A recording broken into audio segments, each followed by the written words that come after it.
Now that we are halfway through the first round of playoff action, I thought it would be a perfect time to step back and re-rank every NBA playoff team's chances at winning the championship. This time though, I'm not just going to talk in general terms. I'll be giving each team an exact percentage chance of taking the title home. Let's start at the bottom. In the tier I'm calling Even This Is Generous, where we find the Orlando Magic and Detroit Pistons. I'm giving both of these teams just a 1% chance of actually winning the championship. And honestly, even that is too kind. When it comes to the Orlando Magic, I would even argue that they are barely clinging to any real chance of actually getting out of round one, let alone winning the championship. As good as they are defensively, they simply do not have enough firepower to go shot for shot with a team like the Celtics. Despite being really good at closing out on shooters and defending one-on-one, Paolo Banchero and Franz Wagner have both been terrific offensively, but the problem is that they're getting next to no help from the rest of the roster. I remember when Kentavious Caldwell-Pope signed with Orlando.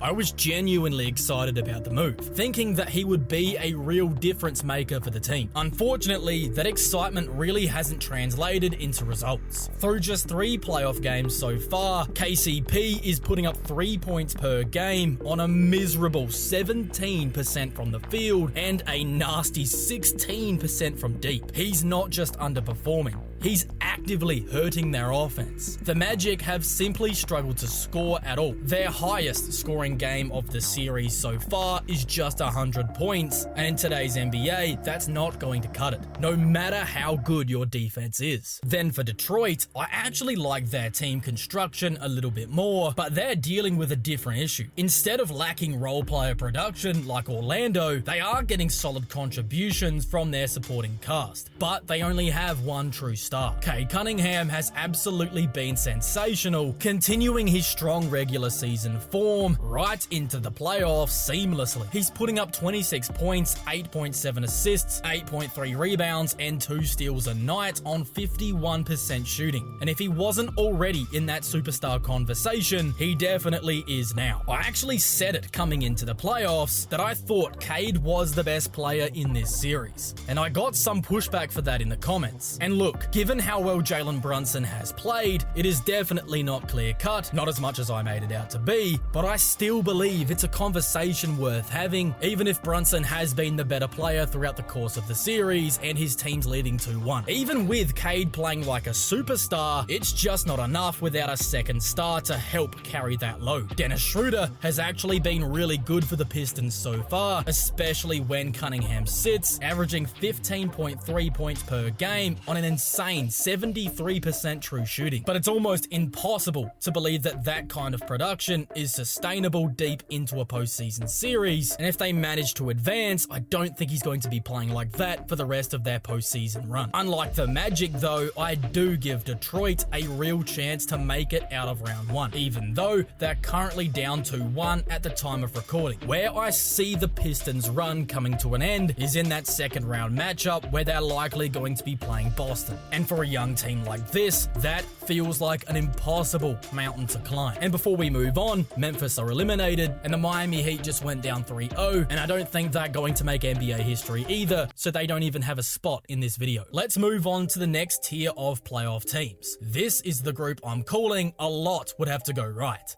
and it includes the Indiana Pacers, the New York Knicks, and the Houston Rockets. We've officially entered the part of the rankings where I actually believe these teams are good enough to make some serious noise. And at the time of recording this, all 3 teams are leading their first round series, and I genuinely believe they are good enough to make it out. And from there, maybe even challenge in round 2 as well. But no matter how optimistic you want to be, I do not see any of these teams winning at all, and here's why. Let's start with Indiana, who I'm giving a 3% chance at the title. Games 1 and 2 against Milwaukee were really impressive, and for a minute, it had people thinking, hold on, could this Indiana Pacers team be legit? But then Game 3 happened. A complete and utter meltdown after leading by 10 points at halftime was the exact reminder why I do not trust this team to go all the way. In playoff basketball, you're going to hit stretches where the role players go cold, and it's in those moments where you need your superstar to steady the ship, take over the game, and carry you through it. Indiana simply doesn't have that guy. Tyrese Halliburton is the one that everyone looks to for those superstar moments, but we've seen this time and time again as he struggles to deliver that pure scoring punch when they really need it. Instead,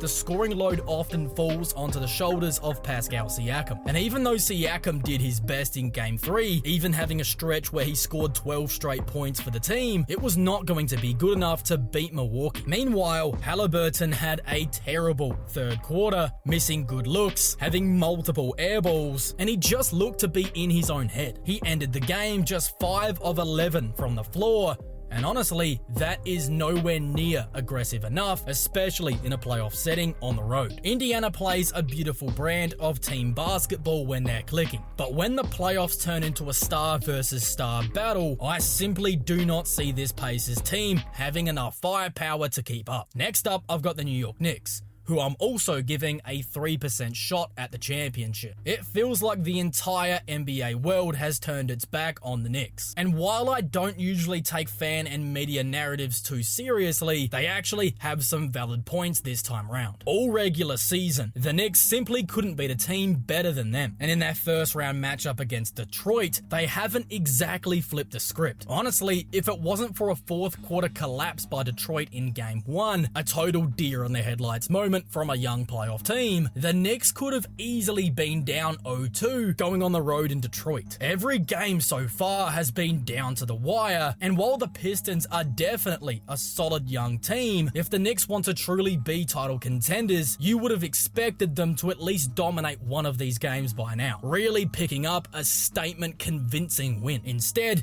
New York constantly plays down to their competition and historically folds when they have to play against teams that are actually better than them. If they do get out of round 1, they're going to have to play their biggest nemesis, the Boston Celtics, in round 2, a team that's absolutely owned them over the course of the regular season series, winning all 4 games, 3 of them coming in blowout fashion, and the 4th coming in an overtime heartbreaker where the Knicks look completely shell-shocked in the clutch. Honestly, I don't even know if I would give them a 5% chance to get out of round 2, so that obviously doesn't bode well for their championship hopes. Brunson and Cat have been solid offensively, and the defense has shown some improvements since the playoffs have begun, but right now, they are struggling to contain Cade Cunningham, one singular off-the-dribble threat. What's going to happen when they have to contain Jason Tatum and Jaylen Brown at the same time? That's the biggest reason why I don't buy into the Knicks making any real playoff noise past round 1. And now let's get into the Houston Rockets, who I've given just a 2% chance to win it all. As I'm recording this, they just lost to Golden State in Game 3, which to be honest is a complete shock to the system, given the fact that I thought they were going to win because of the absence of Jimmy Butler. However, I do believe they still have a chance to win the series, especially if Butler is unable to go. But into round 2 is about as far as I could see them going. Their second round opponent would either be the Timberwolves or the Lakers, and both matchups look incredibly tough. The Lakers simply have more offensive weapons than Golden State, which would stretch out Houston's defense in ways that they haven't been tested yet. And if it's Minnesota, it could potentially be even worse, because the Timberwolves defense has been one of the best in the league, and that's Houston's Achilles heel,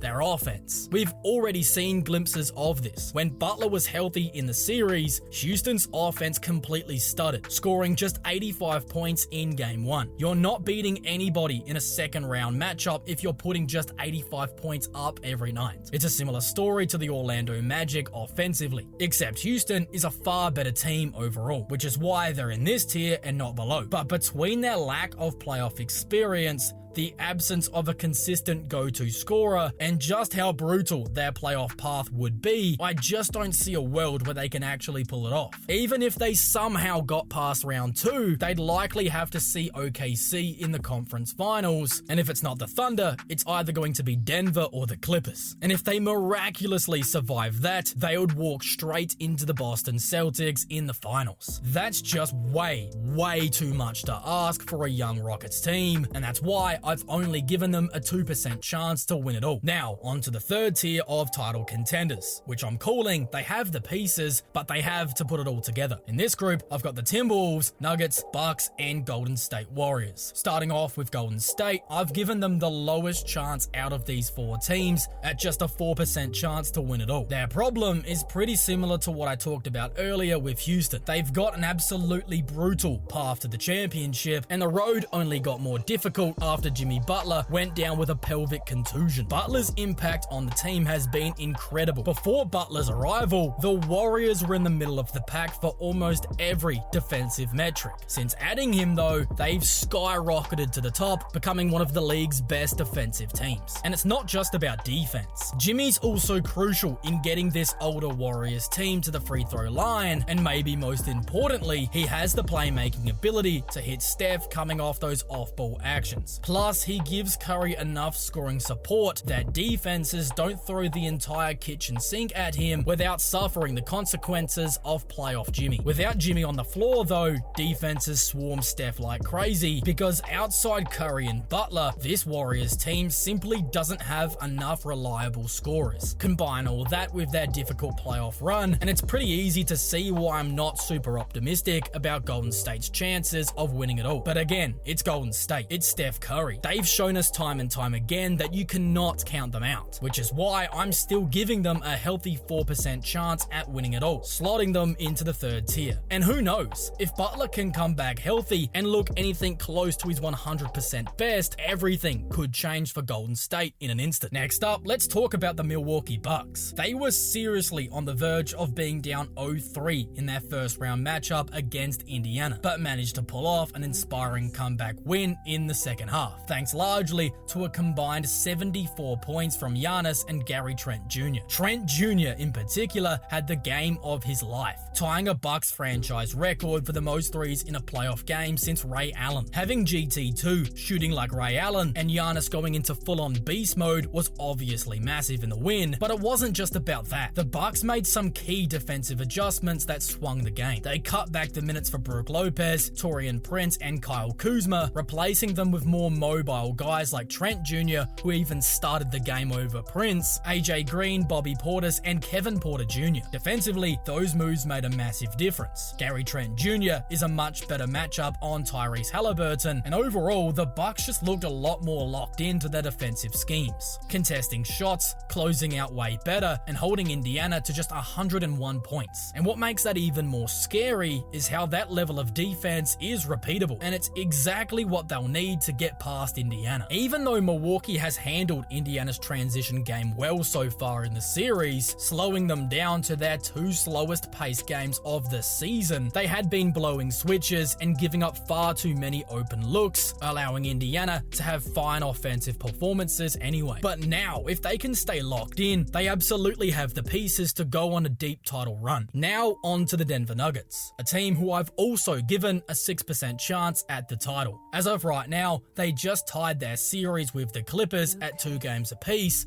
thanks to one of the most wildest finishes you'll ever see, a last-second Aaron Gordon putback to beat the buzzer with the smallest margin imaginable. They were literally 0.1 seconds away from going down 3-1, but even with that win, I still have serious doubts about Denver's ability to survive this series. That being said, they're a proven championship team, and they still have one of the best players in basketball on their team, Nikola Jokic. In Game 4, the Joker put them on his back, delivering an all-time performance of 36 points, 21 rebounds, 8 assists, 2 steals, and a block, while shooting 56% from the floor. It's been the turnover battle in the series that's been so critical, and Jokic was fantastic at protecting the ball in this one, coughing it up just twice. When you have someone as great as Jokic, you don't need a ton from the supporting cast, but sometimes even a little bit feels like too much of an ask with Denver. Jamal Murray was again awful in Game 4, scoring just 13 points on 5 of 17 shooting, while also turning it over 3 times. And it hasn't just been one bad game either. In Games 1 and 2, Murray did manage to get to 20 points, but he did so ineffectively, shooting just 42% from the field and turning it over 3.3 times per game. Simply put, Denver needs a lot more from their number 2 guy if they want to make a deep playoff push. Defense is also another major concern, because at times they look very good on that end, showing the effort level needed and playing a solid disciplined style. But then there are still way too many moments where they take their foot off the gas and give up easy buckets. Right now, we shouldn't have to be worried about a team's energy level in the postseason, but somehow with this team, it's a real issue.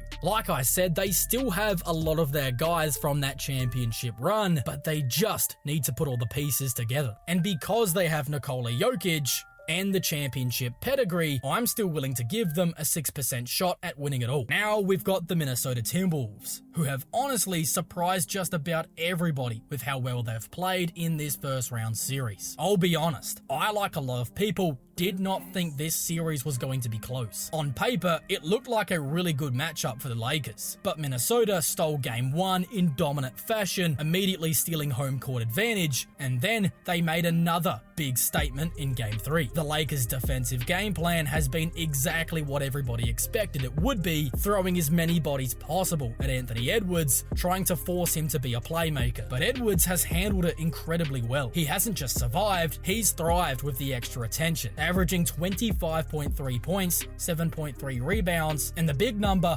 5.7 assists per game on 52% true shooting. That is elite first option production. Beyond Anthony Edwards, I've been saying it even before the playoffs started. I believe that Minnesota has one of the best playoff rotations in basketball. Guys like Dante DiVincenzo, Nickeil Alexander-Walker, and Naz Reid give them legitimate bench depth. The big question mark for me, though, was Julius Randle, based on his previous playoff history. I was very skeptical, but to his credit, Randle has been fantastic, averaging 21.7 points on an absurd 65% true shooting, completely silencing the narrative of him being a playoff choker. And maybe the biggest revelation has been Jaden McDaniels. He's looked like a second option while technically being the third option, putting up 21 points per game on 65% true shooting, 9 points per game higher than his regular season average. McDaniels has been punishing the Lakers defense whenever he gets a mismatch, and when he's scoring like this, the Timberwolves become incredibly hard to beat. In my opinion, McDaniels is the barometer for this Timberwolves team. When he plays well offensively, they go to another level. They absolutely have all the pieces of a championship caliber roster, but their biggest hurdle is maintaining their consistency on offense, because in Game 2, they gave us a reminder of what happens when things fall apart on that end, as they only put up 85 points and shot just 20% from deep. They have to find a way to be more stable, and if they do that, the Timberwolves are going to be a nightmare for anybody to face. That's why they too get a 6% chance in this third tier of title contenders. Now moving on to the next tier, the one I've called could be in the NBA Finals. And here I've got the Los Angeles Lakers, the Clippers, and the Cleveland Cavaliers. Starting off with the Lakers. On paper,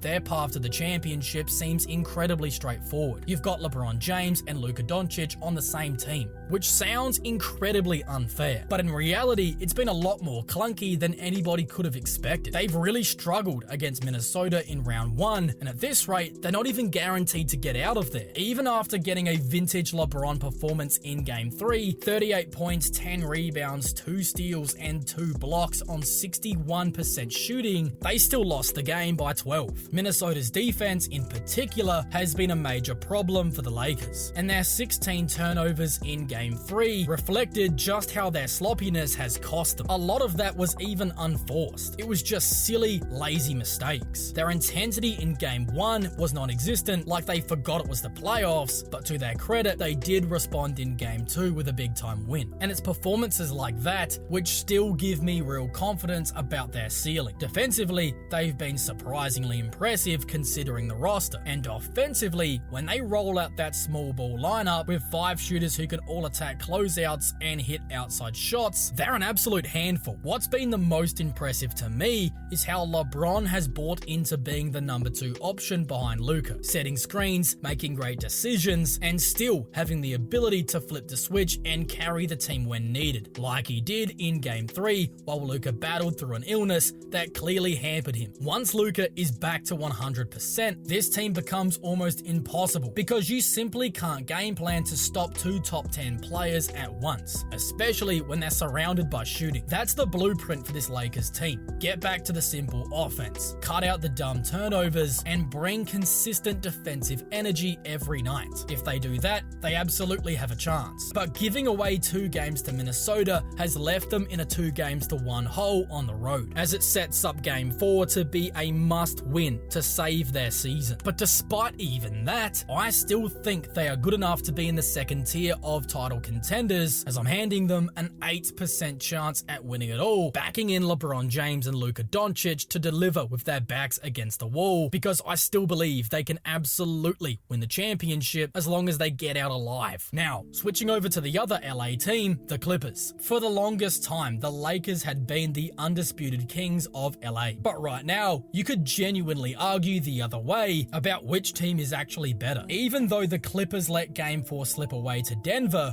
they didn't go down without swinging. Down 22 points with just 11 minutes to go, they clawed all the way back to take a lead with just over a minute to go, only to lose by that insane Aaron Gordon tip-in at the buzzer. Still, this team has a lot to like. Kawhi Leonard has almost been robotic in his efficiency, and surrounding him, you've got Harden, Ivica Zubac, and Norman Powell, giving them a legitimate 4-headed scoring monster. Then there's their defense, which is loaded with tough, versatile players like Chris Dunn, Ben Simmons, Derek Jones Jr., and of course Nicholas Batum, who they've basically hid all regular season and are only unleashing him now, where he's once again proving why he's a fan favorite. I still believe that they're going to win the series, like I predicted before it started, but that third quarter in Game 4 was concerning. Denver absolutely shut off their offensive system and ran them out of their own gym, outscoring them 35-17, and that should have been the end of the game. But the Clippers responded with a 34-16 fourth quarter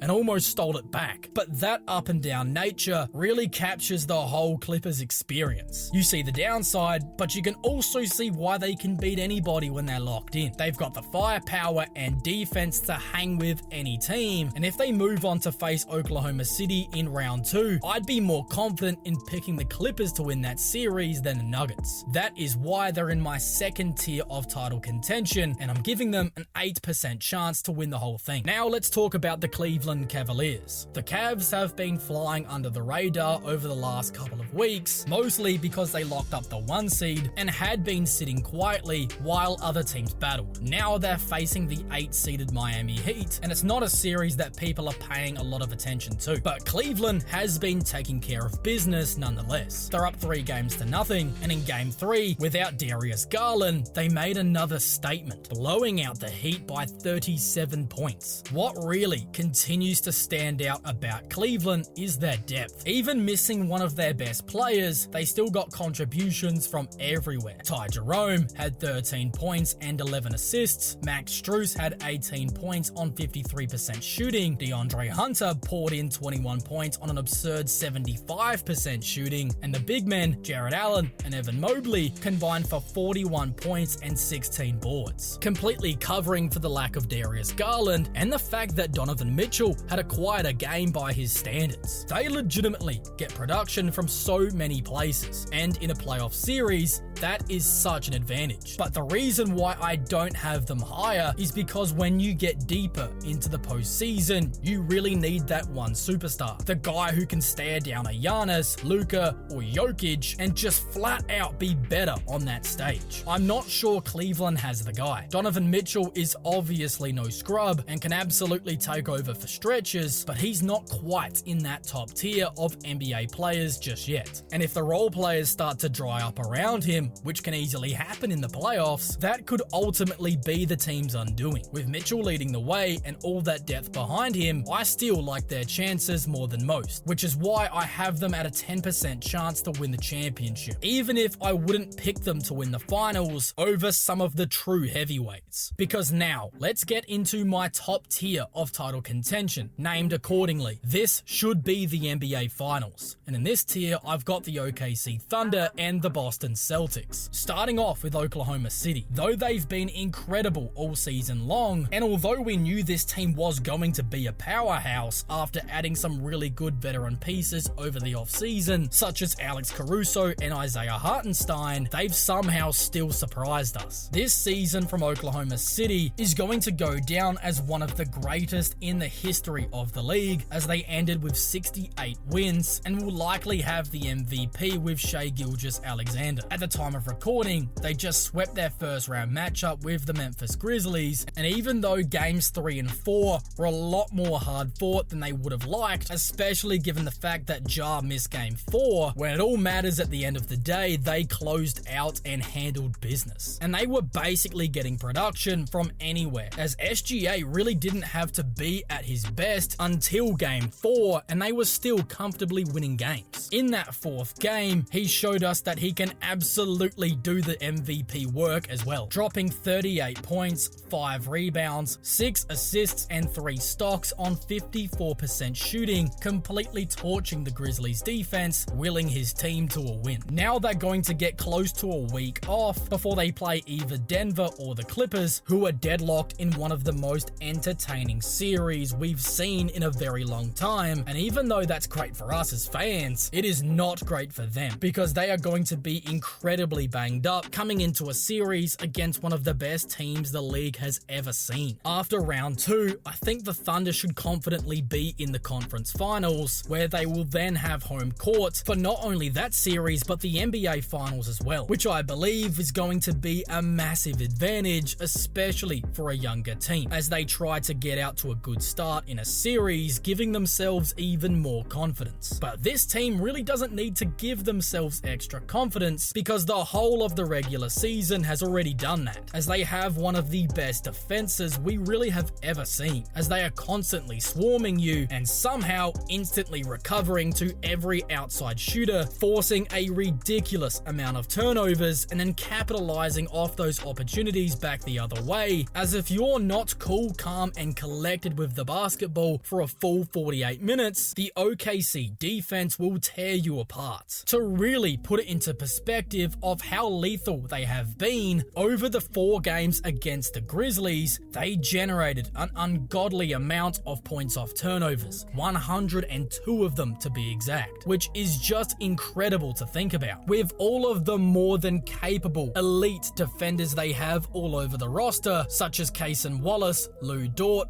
Alex Caruso, and J-Dub, plus really everybody else, this team can basically match up with anyone, especially given their double big lineup that they've had success using towards the end of the year. The only thing that sometimes emerges as an issue for this team is their outside shooting, as it isn't the most consistent from range. However, given the fact that their defense is incredible and they punish you every time you make any kind of mistake, they haven't really encountered too many issues so far over the course of the season, which is why I'm giving the Oklahoma City Thunder a 17% chance at the title. However, they don't earn my biggest slice, as even though Tatum and Brown have been dealing with injuries in an incredibly physical first round matchup against Orlando, I still see them as my title favorites. It's been that way all season long. I just believe they have the best collection of battle-tested talent in the NBA, while also having arguably the deepest roster as well. They can beat you in so many different ways, as too often people think this team is just all in on 3-point shooting, and even though they do look like that on some nights, they're absolutely good enough to take it to the rack against you, completely shut you down with their defense, or just go mismatch hunting all night. Their defense is really good, and their offense is also amazing, as there's not really one weakness that you could target going into a series. Jason Tatum has taken the leap and has really really gone into superstar mode, as his ability to score, play great defense, and facilitate the offense has made him unguardable. He's oftentimes guarding centers on defense while operating as the team's floor general back the other way, as he's become so good at working off of screens, especially with Kristaps Porzingis, taking advantage of his three-point shooting ability to get space to work in the lane or an open pick and pop shot for KP. Somehow, Tatum is still underrated